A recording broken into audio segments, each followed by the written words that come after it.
Nah, Quran itu doyone itu ada, Pak, gitu, Pak. Dan itu kalau kebaca itu bisa berhari-hari. Nah, kon sabar iso. Sabar iso 3 dina, Pak. Iso 3 dina, petang dina gitu. Nek ya iso sedina tok, iso ya langsung ilang ya iso. Hah? Makanya saya kon sabar maneh. Sabar gitu. Ya Allah. Jadi, nah, doyo itulah yang menjadi obat, menjadi penawar, Pak. Jadi kalau kita isi baru biar keluar doyone kan gitu ya, Pak ya. Itu ya latihannya kalau kita sering DN. Sering DN dengan kesadaran, Allah, Allah, dengan ke Allah gitu. Ya kan? Kemudian kan bisa menyadari kehadiran Allah. Allah, ya kan? Setiap itu kan ada dayanya toh, Pak. Allah, Allah. Nah, ini ada kesadaran di situ. Coba sekarang kesadaran ini dibawa ke ayat-ayat yang kita baca. Jadi kesadaran akan Allah ini ketika kita terapkan di dalam Al-Quran, ini tulisannya gini, Pak. Tapi yang di sebalik ini tuh ngomong apa, bicara apa, berkalam apa gitu loh. Memerintah apa gitu loh. Itulah yang bikin nangis kalau kita baca Quran, Pak. Bukan masalah merdu-merdunya. Lah kalau merdu dibikin nada minor gitu ya nangis gitu. Tapi melo-melo gitu. Tapi jadi sadar, setiap kesadaran ini kita sadar Allah, ya kan? Nah, sadar Allah, kemudian kita baca ayat ini. Ayat Quran ini, ketahuilah sesungguhnya milik Allah lah apa yang ada di langit dan di bumi. Bukankah janji Allah itu benar? Tetapi kebanyakan mereka tidak mengetahui. Kira-kira Allah itu ngata-ngatai apa sama saya? Loh, kalau dibilang ngata-ngatai lah biar mudah ya. Allah ngata-ngatai apa sama saya? Ketahuilah sesungguhnya milik Allah itu apa yang ada di langit dan ada yang di bumi. Hei, Pur, ingat ra? Langit dan bumi lo wekku. Kan gitu, Pak. Allah ngata-ngatai saya gitu, Pak. Bukan ngata-ngatai, tapi dengan ada yang menegaskan itu.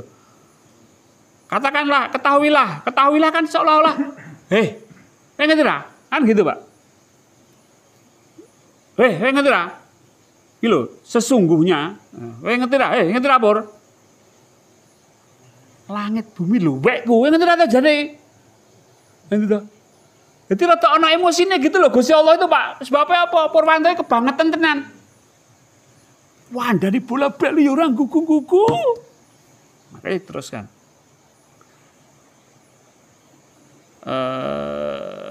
Bukankah janji Allah itu benar?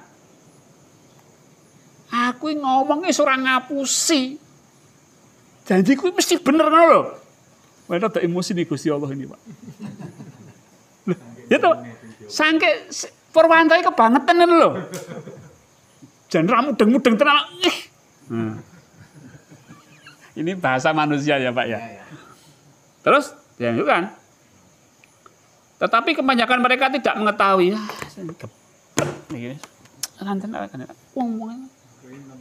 Nemen nak, bikin nemen. Angel temen tuturanmu. Hasilnya kuwi bener wis. Gusti Allah tuh sampai kalau boleh dibilang bahasa manusia tuh angel temen tuturanmu gitu sampai. Angel temen tuturanmu.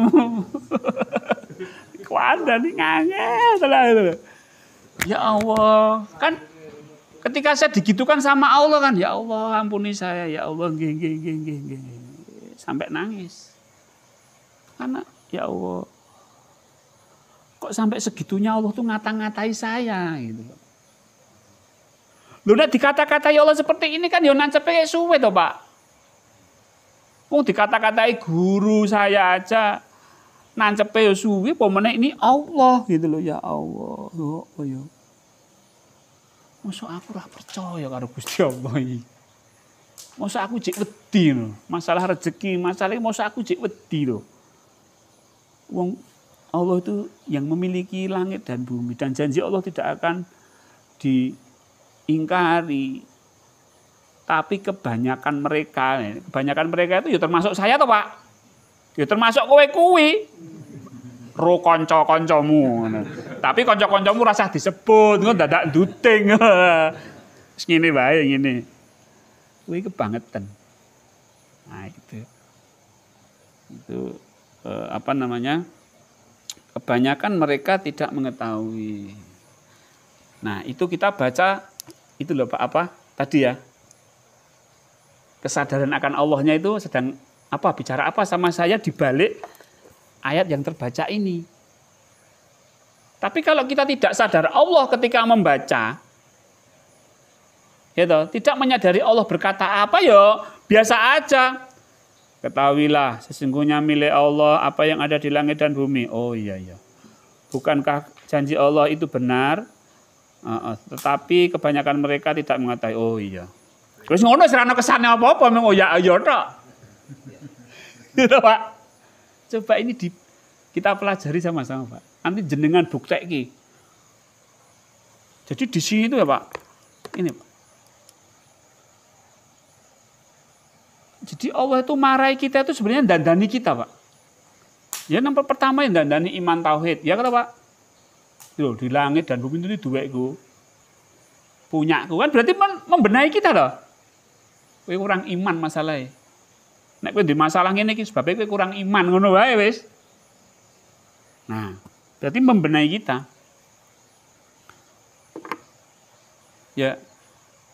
Kalau Bapak Ibu punya guru tasawuf atau kiai gitu. Diunek-unek itu marah nggak Pak? Diunek-unek kayak karo guru nih. Nggak marah Pak, tapi sembuh Pak.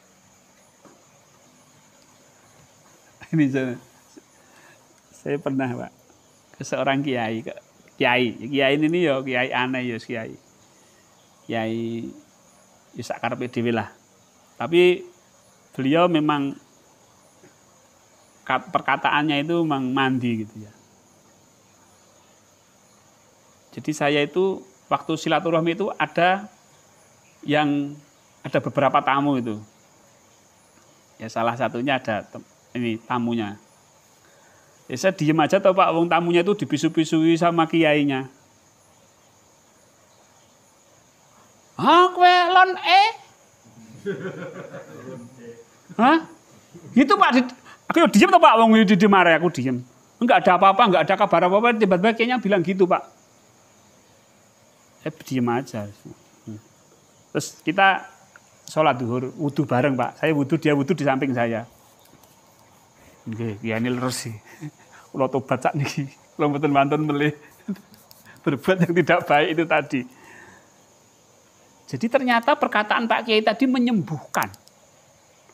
Menyembuhkan orang. Padahal dia nggak cerita apa-apa sama Pak Kiai, wong dia duduk sama saya diam-diaman gini, mendengarkan wejangan beliau. Oh ngomong, aku ya diam. Terus sholat duhur, wudu, nggih. Ngendikane Pak Kiai wae leres. Nggih to, nggih. Ning kula sakniki pun tobat lho, mboten mriku melih pun kapok ndak didukani Pak Kiai. Ya. Jadi saya menggambarkan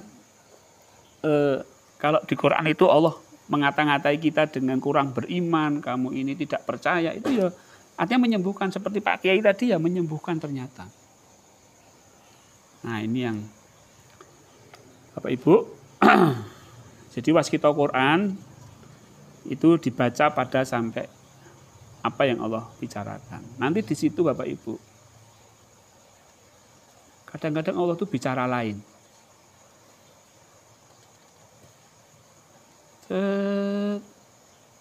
Doyone itu lain. Oh iya.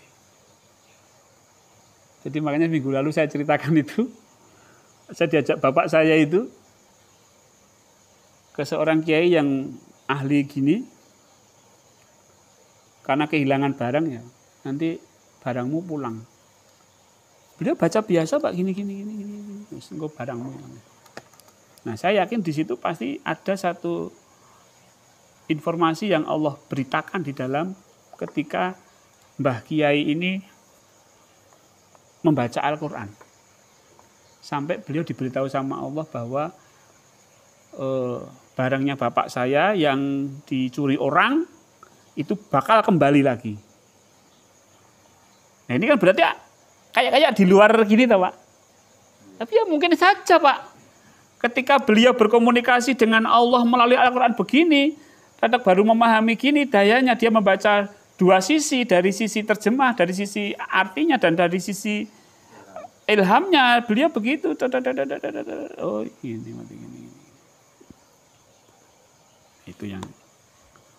Itu kepandaian kita membaca, bukan membaca sebenarnya, kepandaian kita untuk selalu sadar Allah, sehingga Allah memberikan sebuah informasi-informasi tambahan. Oh, ya, sah-sah saja ya Pak ya. Kenyataannya ya benar. Kenyataannya ya benar. Gitu loh. Ya. Jadi Bapak Ibu, kita belajar Al-Quran, belajar waskita Quran tanpa meninggalkan cara membaca, karena kita harus secara tajwid, secara ini juga harus belajar semampunya. Tapi yang paling utama adalah Al-Quran ini petunjuk, sehingga yang namanya membaca petunjuk itu adalah wajib, sehingga kita bisa mendapatkan hikmah yang besar daripada Al-Quran ini. Dan kuncinya untuk bisa berkomunikasi kepada Allah melalui Al-Quran adalah dengan sadar Allah. Dan salah satu cara belajar sadar Allah adalah melalui dzikir nafas. Mari Bapak Ibu, seperti biasa malam Jumat kita akan belajar dzikir nafas bersama-sama. Saya Pandu dari Padepokan Patra.